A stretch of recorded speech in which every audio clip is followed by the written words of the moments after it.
안녕하세요. 만상근입니다. 이번 시간은 성공에 대해서 이야기해 보려고 합니다. 우리는 성공을 꿈꾸며 하루하루를 생활하고 있습니다. 언젠가 있을 성공에 대해서 말이죠. 나는 100억 부자가 될 거야. 나는 명품을 가질 거야. 나는 좋은 집을 살 거야. 이런 생각들을 하면서 말이죠. 우리는 자본주의 삶에 살아가기 때문에 그런 생각과 눈에 보이는 것을 성공으로 여기고 살아가고 있습니다. 꼭 돈을 많이 벌어야, 좋은 차를 가져야, 좋은 집을 가져야 성공하고 행복할까요? 한 소설에 위대한 개츠비라는 주인공이 있었습니다. 개츠비는 여자를 사랑해서 그 여자를 데리우기 위해요 성공을 했습니다. 또 그 여자에게 잘 보이기 위하여 파티도 열고 나는 이만큼 잘 살아. 그런 부분들을 보였던 것이죠. 인맥도 넓히고 잘 사는 거를 뽐내면서 말입니다. 하지만 그렇게 삶을 살았지만 많은 돈을 가지고 부를 일구었지만 결국에 최후에 가서는 어땠습니까? 비참한 그 죽음에 아무도 찾아오지 않는 사람들. 그렇게 인맥이 넓고 하지만 과연 죽었을 때 가기를 꺼려하는 그런 사람들 말입니다. 도대체 어떤 삶을 살았기에 당시에는 다들 인맥을 넓히기 위하여 찾아오던 사람들이 죽었다고 하니 아무도 찾아오지 않는 그런 삶일까요? 여기서 우리도 한번 생각해 볼 필요성이 있습니다. 우리는 돈을 쫓으면서 하루하루를 생활을 합니다. 자본주의 사회에서 살아가고 있기 때문에 돈은 중요하고 필요합니다. 하지만 돈만 바라보고 성공을 꿈꾼다고 하면 그 삶이 과연 행복하냐는 거죠. 나에게 100억이 있으면 나는 정말 행복할까요? 모든 걸 사고 모든 걸 갖고 내가 원하는 건 다 얻었으니 이제 나는 행복하다. 과연 그럴 수 있을까요? 우리는 눈에 보이는 이런 자본주의 국가에서 보이는 걸로 모든 걸 판단을 하고 있습니다. 하지만 여러 이런 문학이나 책에서 보면 결국에는 가치를 추구하게 되는 거죠. 모든 성공한 삶들이나 이런 기업들이나 선인들을 보게 되면은 결국에 나의 마음이 중요하다는 거죠. 돈은 언제든지 벌 수 있고 마음만 먹으면 내가 가질 수 있다고 얘기합니다. 그거는 결국 내 마음이 얼마만큼 가치 있고 나를 알고 했을 때만이 이루어진다고 하는 거죠. 여러분도 언젠가 있을 성공을 꿈꾸지 말고 이제 오늘 내가 실천할 수 있는 작은 성공을 이룩하면서 행복과 그런 소소한 기분을 맞이할 수 있기를 바랍니다. 눈에 보이는 것보다 주변에 오늘의 가치를 두고 하루를 생활하는 그런 여러분이 되셨으면 합니다. 그럼 손자병법 20일 피곤하게 만들어라 시작하겠습니다. 편안하다면 피곤하게 만들어라. 우리는 쉬면서 힘을 비축했다가 필요한 적군을 맞아 싸우면 승산이 높다. 그런데 적군도 쉬면서 힘을 비축하고 있다면 그들이 쉬는 것을 방해하고 괴롭혀서 피곤에 찌들게 하라는 것이다. 춘추시대 오나라와 초나라 사이의 전쟁에서 그런 일이 일어났다. 오나라가 초나라를 정벌하려 했다. 이에 오나라 왕실의 공자 광은 오자서에게 전략을 문의했다. 오자서가 답했다. 군대를 3개 부대로 나누십시오. 먼저 제1부대를 내보내 도전하십시오. 적은 적군을 이끌고 출전할 것입니다. 적군이 나타나면 얼른 철수하십시오. 적군도 철수할 텐데 그때 제2부대를 투입하십시오. 적군이 응전하면 바로 철수하십시오.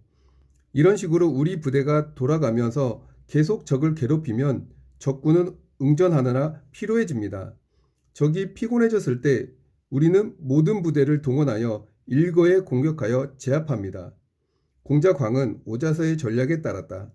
그 결과 초나라 장군 자중은 1년 사이에 무려 7차례나 전군을 이끌고 동분서주 옹전하면서 피곤에 지칠 대로 지쳐 있었다.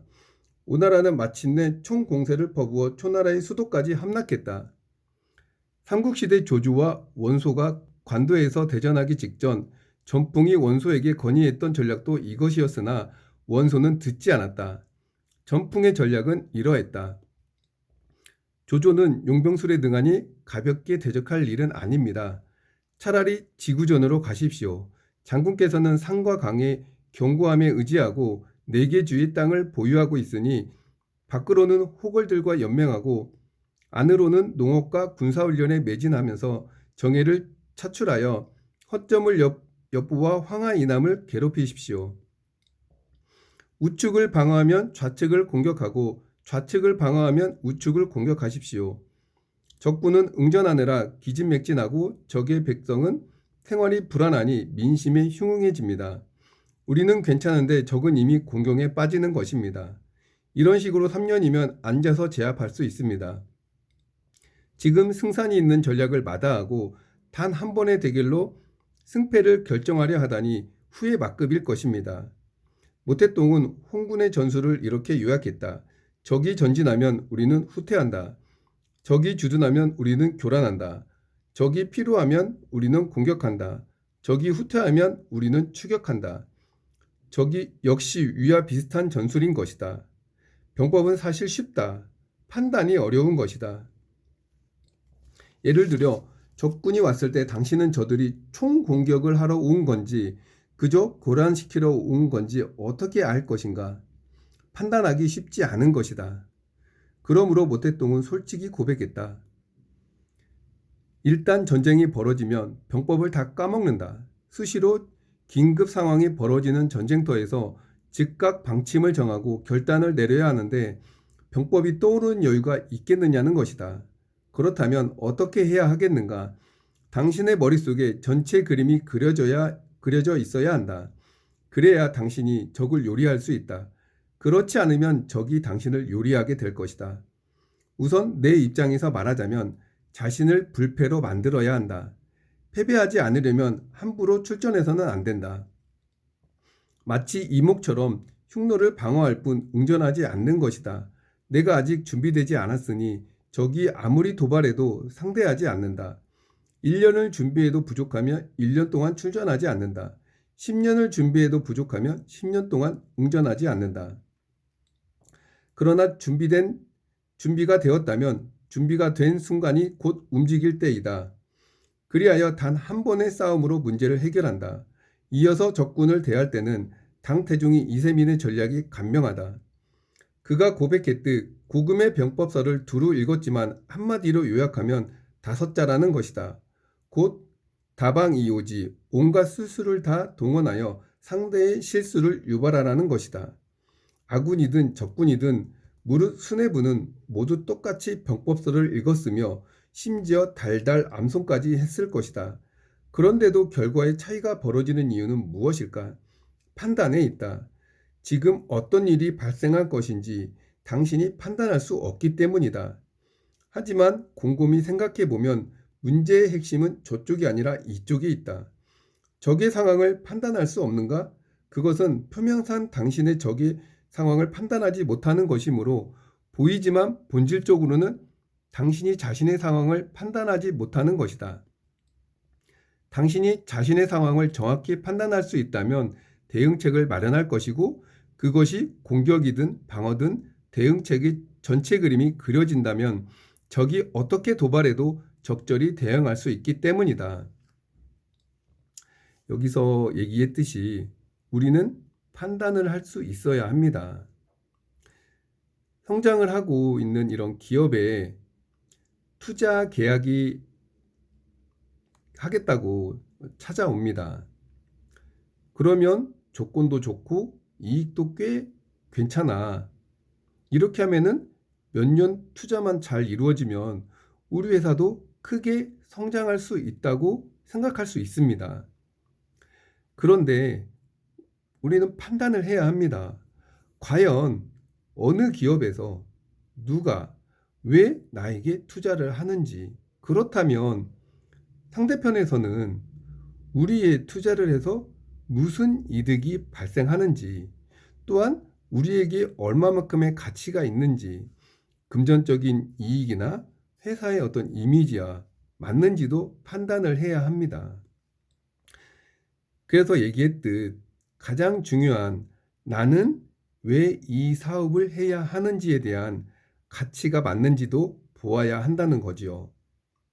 눈앞에 이익만, 돈만 보고 판단한다고 하면 후에 가서 망할 수도 있습니다. 물론 잘 돼서 크게 성장할 수도 있겠죠. 돈만 보고 판단해서 크게 성장한다고 하면 그 다음엔 무엇을 하시겠습니까? 우리 회사에 나아가는 방향, 철학이 없으니 어디로 갈지 우왕좌왕 갈팡질팡 하게 됩니다. 이 회사가 몇 년을 나아가겠습니까? 우리는 역사에도 그런 일들이 많이 일어났습니다. 눈으로, 귀로 직접 보고 듣고 또 했습니다. 그런데 왜 계속 같은 일이 반복될까요?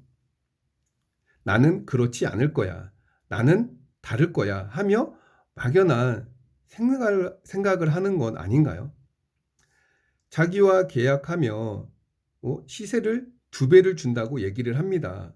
그렇다면 여러분은 거절하실 수 있겠습니까? 쉽게 보통 1억에 계약을 하는데 10억에 하자고 합니다. 그러면 거절하실 수 있겠습니까? 눈앞에 큰 이익이 나는데. 그렇다면 더 쉽게 얘기해 보겠습니다. 카페에서 오후 1시까지 따뜻한 라떼 100잔을 해달라고 주문을 했습니다. 그렇다면 이 주문을 받겠습니까? 이 상권은 오피스 가며 이 시간에는 점심 러시타임이 있습니다. 밀려 들어오는 고객만 맡아도 눈코 뜰 데 없이 바쁘게 되는 거죠. 그 주문만으로도 소화하기가 벅찹니다. 그런데 이 금액에 이 음료를 맡게 되면 어떤 일이 벌어질까요? 당장의 이익을 위하여 이거를 주문을 맡는다고 하시겠습니까? 아니면 순간의 이익으로 이 이익으로 내가 얻을 수 있는 게 무엇인지 생각해 보아야 한다는 거지요. 크레마가 살아있는 밀크폼으로 제조해서 나가야 하는데 과연 가능할까요? 물론 돈은 중요합니다. 벌어야 하는 게 맞고요. 하지만 돈만 벌겠다고 생각하는 걸 봐야 합니다. 처음에 내가 깊이 고민하고 생각했던 나는 왜 이 사업을 해야만 하는지에 대한 답이라고 생각을 합니다. 그러면 이 사업은 성장할 수밖에 없는 거죠. 옆에 스타벅스가 와도 잘 됩니다. 아니, 잘 될 수밖에 없습니다. 왜냐하면 가치가 있으니까요. 그것을 알 수 있다는 겁니다. 그런 여러분이라면 그것을 알고 성공을 합니다. 작게 실천을 해서 행동을 하는 그런 여러분이 되셨으면 합니다. 오늘도 작은 거에도 나를 칭찬해주는 하루가 되셨으면 합니다. 저는 다음 시간에 뵙겠습니다. 감사합니다.